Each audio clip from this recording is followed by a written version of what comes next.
Buletin Didik 30 Mei bersama saya Khairi Hazwa Muhammad Asri. Assalamualaikum dan salam sejahtera. Lain daripada yang lain, dua dalam satu. Itu antara reaksi dan komen pengunjung Majlis Jalinan Mesra Aidilfitri dan Hari Terbuka KPM 2022 di Putrajaya semalam. Menteri Kanan Pendidikan Datuk Dr. Razi Jidin berkata itulah yang dihasratkan pihaknya.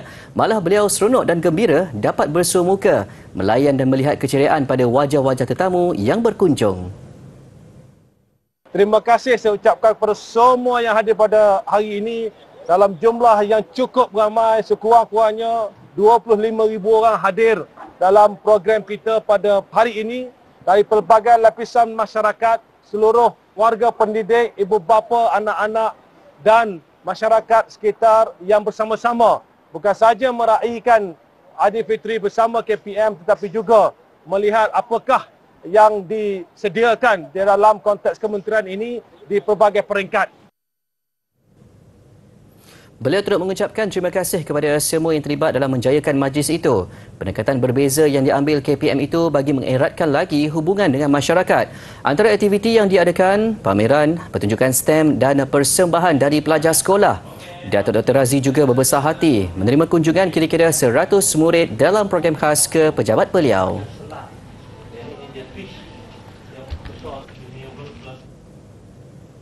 Seterusnya, 900 orang termasuk murid dan guru menjayakan program sambutan Hari Raya Aidilfitri Sekolahku Sejahtera bersama keluarga Malaysia di Sungai Besi, Selangor. Ia adalah jalinan kerjasama pintar menggabungkan sambutan Hari Raya dengan rancangan integrasi murid untuk perpaduan REMOVE. Program diadakan di Sekolah Kebangsaan Sungai Besi dengan turut dihadiri murid dan guru dari Sekolah Jenis Kebangsaan Cina SJKC Kuang Hon dan Sekolah Jenis Kebangsaan Tamil SJKT Sungai Besi. Lebih menarik, ia turut dihadiri tetamu jemputan daripada Balai Bomba dan Penyelamat serta Balai Polis Berhampiran, juga Persatuan Ibu Bapa dan Guru PIBG. Keterujaan jelas terpancar pada wajah murid-murid. Menurut Guru Besar SK Sungai Besi Adnawati Abu Hanifah, antara objektif sambutan menjadikan sekolah sebagai satu platform menyemai semangat keluarga Malaysia dalam kalangan komuniti. Pelbagai aktiviti dan acara diadakan, antaranya persembahan nyanyian lagu tradisional dan joget daripada pelajar, selain penyampaian hadiah untuk pemenang busana kebangsaan terbaik. Penglibatan murid dalam program pendidikan TV Pusat Sumber Sekolah TV PSS bukan sekadar sebagai bahan bantuan pengajaran dan pembelajaran. Secara tidak langsung, ia juga dapat meningkatkan keyakinan murid untuk mengendalikan sesebuah rancangan selain menanam minat murid dalam bidang kewartawanan. Sekolah Kebangsaan Patau-Patau Labuan antara yang menyahut cabaran menghasilkan pengisian berbentuk ilmiah dan perkongsian santai melalui TV PSS. Sejak beroperasi 2 tahun lalu, sekolah ini menghasilkan 15 laporan berkaitan aktiviti sekolah dan mini dokumentari. Kadang-kadang saya selitkan dalam pembikinan macam lebih santai lah, macam buat video klip. Kalau kita boleh tengok playlist TV Pusat Sumber Sekolah Patau-Patau, ada video klip apa tu macam lip sync nyanyian lagu-lagu perayaan. Okey. Dari 15 pelaporan yang dihasilkan, sebanyak 8 pelaporan mengenai aktiviti sekolah dan 7 laporan berunsurkan mini dokumentari. Okey, mini dokumentari ini yang lebih saya tonjolkanlah sebab saya suka dalam pembikinan mini dokumentari. Mengetengahkan murid sebagai pengacara dan wartawan dalam program, kebanyakan video yang dihasilkan berkaitan sejarah dapat digunakan sebagai bahan bantuan mengajar. Pendekatan berkonsep hiburan ini lebih dekat di hati dan lebih mudah diterima murid. Saluran ini juga digunakan dalam mempromosi keunikan dan keindahan wilayah Persekutuan Labuan. Kenapa saya fokus kepada tentang sejarah dan keunikan Pulau Labuan tu disebabkan oleh kurang sangat video mengenai keunikan tentang Labuan ni, amat kurang. Adapun 1, 2, 3 sajalah, begitulah, tidak banyak. Jadi oleh yang demikian saya mengambil peluang itu untuk menggunakan platform TV Pusat Sumber ni bagi memperkenalkan tempat tinggal kami, keunikan Labuan ni ke penonton di luar sana. Jadi kita boleh tengok macam rupanya Labuan ni ada geopark, ada sejarah, ada chimney, ada keindahannya yang cantik. Okey. Biarpun tidak melibatkan murid secara keseluruhan meliputi pengendalian kamera dan suntingan, sumbangan idea dan pelibatan mereka sebagai pengacara dan wartawan sudah cukup untuk membina keyakinan diri anak-anak ini. Secara tidak langsung, platform ini dapat mengembangkan bakat dan minat mereka dalam bidang penyiaran. Saya ini kurang murid yang berani untuk bercakap di depan orang ramai. Okey, di samping itu juga kita dapat asah bakat mereka, dan kalau boleh, kalau macam mereka boleh gunakan benda ni sebagai aktiviti lah dalam laluan kerja mereka dalam bidang penyiaran. Macam kalau murid tu dia mau jadi pembaca berita, jadi apa salahnya kita mulakan daripada sekolah rendah. Sikit-sikit, lama-lama jadi bukit. Siapa tahu satu hari nanti TV PSS SK Patau-Patau mampu menjadi saluran program pendidikan yang unggul dan disegani. Ketika ini ia boleh diakses melalui YouTube dan TikTok. Selamat menonton. Penyalahgunaan media sosial kerap berlaku dalam kalangan remaja pada hari ini. Kajian menunjukkan golongan itu memperuntukkan kira-kira 8 jam sehari berada dalam talian. Ia seterusnya menyumbang kepada salah laku aktiviti yang berunsurkan fitnah sehingga mendatangkan kesan negatif kepada diri dan masyarakat. Menyedari hakikat itu, 6 pelajar seni kulinari Kolej Vokasional Keningau Sabah memanfaat penggunaan audio siar atau podcast. Melalui platform itu, ahli kumpulan yang terdiri daripada Fredo Fu Sayuyi, Adibah Maisarah Fahmi, Saliani Balakrishnan, Amira Natasha Ismail, Zail Ashraf Kusnadi dan Nuraini Warnito menyebarkan mesej positif dalam kalangan komuniti bagi menangani tuturan kebencian yang mengandungi unsur prejudis. Mereka membentangkan projek tersebut pada persidangan dalam talian SS International Social Sciences Congress pada 27 Mei lalu. Persidangan yang berpusat di Turki itu turut dihadiri delegasi dari pelbagai negara. Institut Pengajian Tinggi IPT disaran memperluaskan kerjasama yang lebih besar dengan universiti teknikal di luar negara. Ia bagi memperkasakan pendidikan teknikal dan latihan vokasional TVET melalui jalanan kolaborasi strategik yang memberi manfaat kedua-dua negara.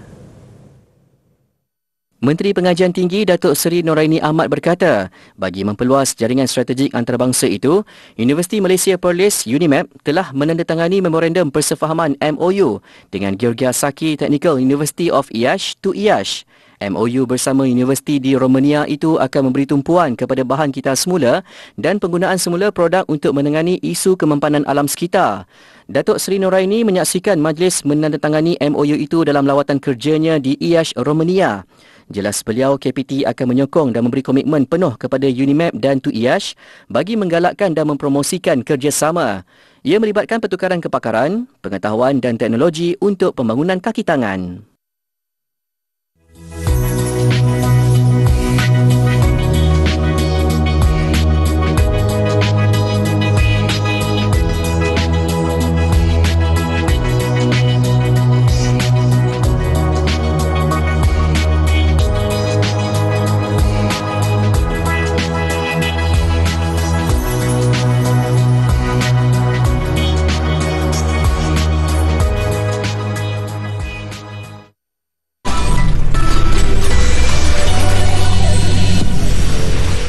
Kembali di Buletin Didik. Dalam usaha menyantuni golongan yang memerlukan, pelbagai pertubuhan bukan kerajaan NGO terus menjadikan sumbangan sebagai keutamaan dalam tanggungjawab sosial termasuk Yayasan My Prihatin. Terbaru 2 pasang pakaian sekolah diserahkan kepada kira-kira 5,000 pelajar asnaf, golongan kelainan upaya dan anak yatim dari 20 sekolah di seluruh negara. Penyerahan disempurnakan oleh Sultanah Terengganu Sultanah Nur Zahirah yang berkenan mencemar duli hadir di Majlis Malam Prihatin Insan yang berlangsung di sebuah hotel di Ibu Negara. Menurut penerusi Yayasan My Prihatin, Profesor Datuk Dr. Halimatun Hamdan, 20 anak yatim penghuni asrama perkaya dari Marang Terengganu hadir sebagai kumpulan pertama yang menerima sumbangan pakaian sekolah. Kita akan teruskan usaha ini untuk pergi ke Terengganu dan mengenal pasti beberapa lagi sekolah dan rumah anak-anak yatim untuk kita beri bantuan seterusnya. Dan kita juga akan mengenal pasti beberapa pusat di Terengganu untuk dijadikan pusat kemahiran jahitan di kalangan wanita muda dan yang kurang kemampuan tu, rendah kemampuan, dan kita akan latih mereka di dalam bidang jahitan. Dan insyaAllah mereka akan gunakan kemahiran itu untuk menjana pendapatan di masa akan datang. Tambahnya, bantuan kelengkapan sekolah turut diberikan kepada pelajar asnaf, golongan kelainan upaya dan anak yatim seluruh negara. Projek bantuan kali ini dikatakan unik berikutan pakaian sekolah yang diserahkan adalah hasil jahitan golongan ibu tunggal dan suri rumah kurang berkemampuan yang menyertai program Jana Ekonomi Prihatin. Projek itu turut menghasilkan pakaian peralatan pelindungan diri PPE sebagai sokongan terhadap usaha kerajaan dalam membantu memastikan keselamatan barisan hadapan. Umpama lepas geram, masyarakat Dayak di Sarawak mahu meraihkan sambutan gawai sepuas-puasnya di kampung halaman masing-masing selepas 2 tahun berdepan Perintah Kawalan Pergerakan. Bukan itu sahaja, sambutan tahun ini adalah pengganti kepada sambutan Hari Gawai Dayak 2 tahun terdahulu. 2 tahun menghadapi PKP membuatkan kerinduan kepada keluarga di kampung makin membuak-buak. Bagi Fanny Jitan yang mengikut suaminya bertugas sebagai anggota tentera di Selangor.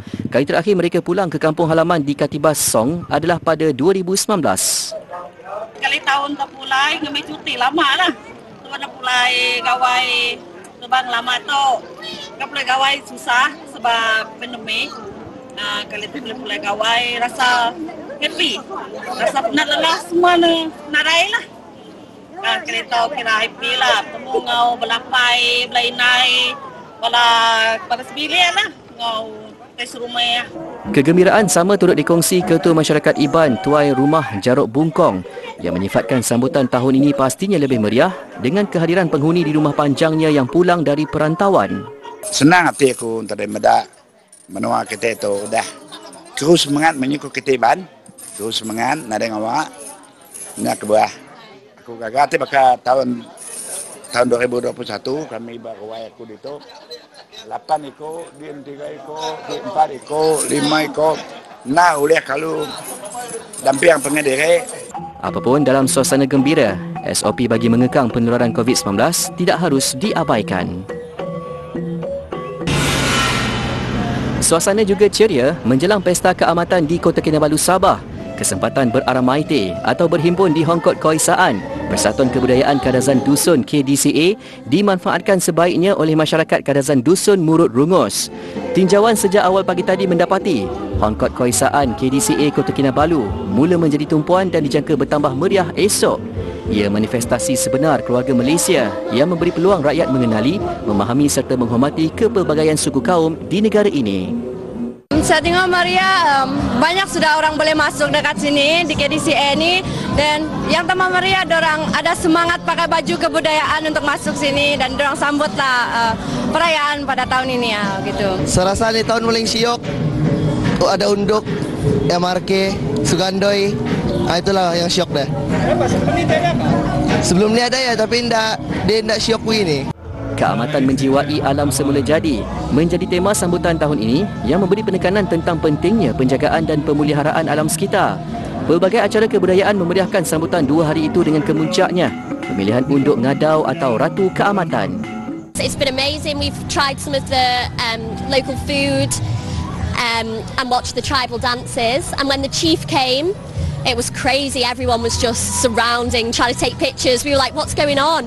Keamatan diraih sebagai tanda kesyukuran masyarakat atas hasil padi yang dituai dengan pengisian lebih kepada acara kesenian dan kebudayaan diwarisi nenek moyang.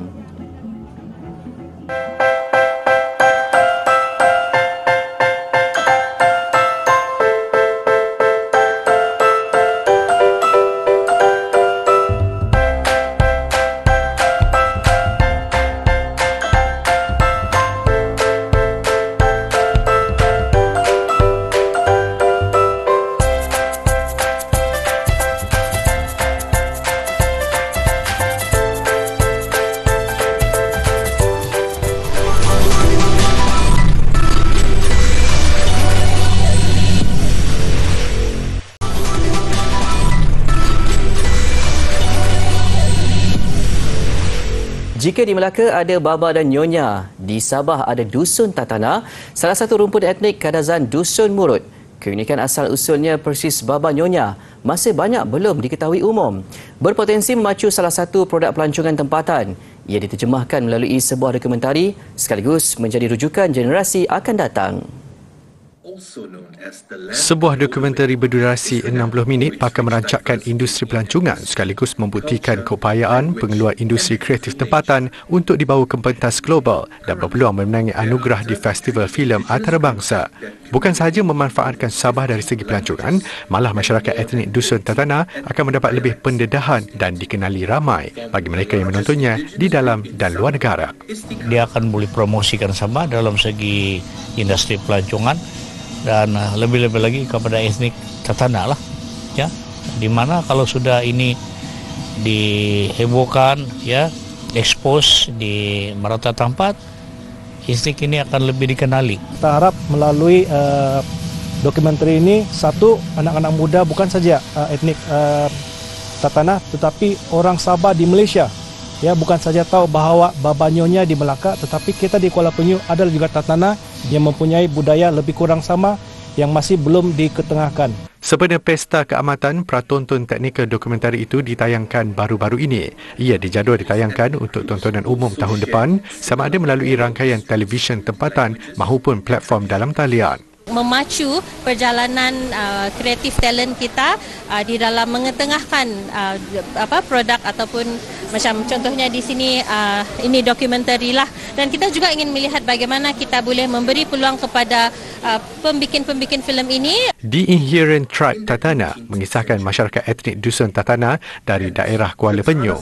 Kedatangan warga Cina dipercayai dari Guangzhou ke daerah itu sekitar 1870-an banyak mempengaruhi amalan budaya sub-etnik tersebut sehingga kini. Kisah itu didokumentkan berdasarkan kesusastraan tradisional dan cerita lisan terhadap cabaran yang mereka hadapi hari ini dalam memelihara budaya dan adat resam untuk generasi akan datang. Seorang guru memiliki bakat luar biasa apabila mampu melukis potret secara terbalik.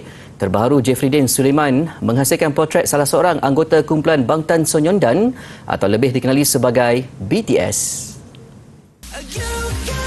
Bukan sahaja proses lukisannya secara terbalik, malah Cikgu Jeffrey menghasilkan potret Jimin dari belakang kanvas berbanding cara konvensional. Lukisan itu memenuhi permintaan salah seorang pengikutnya di TikTok. Cikgu Jeffrey menjadikan laman sosial itu sebagai platform perkongsian karya seninya, termasuk menampilkan pembaharuan dan kelainan. Beliau mengakui bukan mudah untuk melakukan teknik melukis sebegini yang memerlukan banyak latihan dan beberapa kali percubaan. Potret Jimin ini disempurnakannya dalam tempoh 40 minit. Umum tahu pelakon Tom Cruise terkenal dengan kebolehannya dalam aksi dan lagak ngeri. Sebuah artikel menyebut Cruise kali ini berjaya melakukan aksi terhebat sepanjang kariernya, menarik penonton ke panggung wayang untuk filem yang tiada adiwira. Ia selepas filem lakonannya Top Gun Maverick meraih jualan tiket $134 juta pada tayangan hujung minggu pertama di Amerika Utara. Untuk box office antarabangsa termasuk Malaysia, sequel kepada filem 1986 itu mengutip $124 juta, satu jumlah yang mengagumkan kerana tidak ditayangkan di pasaran besar seperti China dan Rusia. Secara keseluruhan, Top Gun Maverick sudah mengumpul $248 juta di seluruh dunia. Ini adalah tayangan perdana terlaris dalam sejarah karier Cruise selama 40 tahun. Ia juga filem terbaik dalam era pandemik selepas Spider-Man No Way Home, Doctor Strange in the Multiverse of Madness dan The Batman.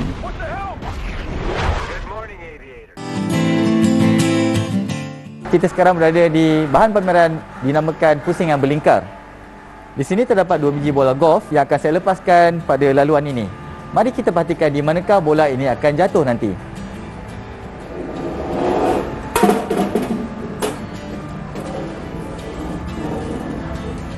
Bagaimana caranya untuk kita buatkan bola jatuh pada petak yang paling hampir, bukan paling jauh seperti tadi? Ada sebarang cadangan? Ya, betul. Kita letak pada kedudukan yang lebih rendah.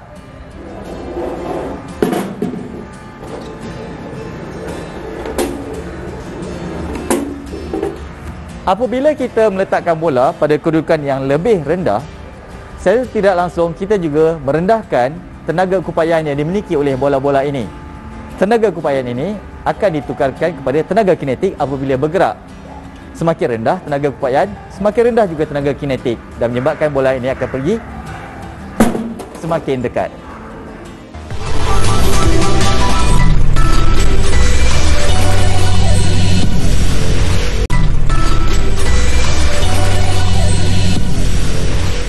Sukan dimulakan dengan perkembangan hoki Piala Asia. Masih ada peluang buat Malaysia mara ke perlawanan akhir. Namun dengan satu syarat, menumpaskan Jepun pada perlawanan terakhir Super 4 esok. Peluang Malaysia, Korea Selatan dan India masih terbuka ke aksi final. Malaysia perlu tumpaskan Jepun yang sudah tersingkir dalam perebutan ke perlawanan akhir sambil mengharapkan ada pemenang pada satu lagi perlawanan. Korea Selatan bertemu India esok. Pada pertemuan menentang India semalam, Malaysia mengejutkan lawan apabila mendahului dua jaringan menerusi pukulan sudut penalti Muhammad Razi Rahim minit ke-12 dan 21. Namun India berjaya menyamakan kedudukan menerusi Vishnukan Singh dan Sunil Saumarpet Vitalacharya masing-masing minit ke-32 dan 53. 5 minit sebelum perlawanan tamat, giliran India mendahului 3-2 menerusi Sanjeev Express. Semangat tidak putus asa pasukan kebangsaan menyaksikan Muhammad Razi meledak lagi untuk kedudukan 3-3 seminit kemudian. Yeah, we need to work a bit more on scoring, but the fighting spirit, I think we realise that. I think komen-komen ataupun supporters yang positif terhadap pasukan ni percaya yang we won't give up, we'll fight until the end, and we prove that today. Masih belum habis lagi sebab kita mempunyai perlawanan dengan Jepun. We are going to win that game. We'll go all out to win. We will win. Pertemuan Malaysia menentang Jepun dijadual jam 5 petang esok. Ke perlumbaan Formula 1 Grand Prix Monaco, pelumba Red Bull Racing membuktikan kehebatan di litar basah apabila menguasai 2 daripada 3 tempat teratas. Sergio Perez muncul juara mengatasi pelumba Ferrari Carlos Sainz, manakala rakan sepasukan Perez Max Verstappen di tempat ketiga. Hujan lebat memaksa penganjur menunda perlumbaan seketika. Pelumba turut diberi peluang untuk menguji keadaan litar menerusi Formation Lab dan sebaik dilepaskan, rata-rata mereka mempamerkan aksi cukup berhati-hati berikutan trek yang licin. Beberapa siri kemalangan turut berlaku, antaranya menimpa pelumba khas Mick Schumacher yang gagal mengawal jenteranya. Bagaimanapun situasi ini tidak menjejaskan tumpuan pelumba Red Bull Racing Sergio Perez.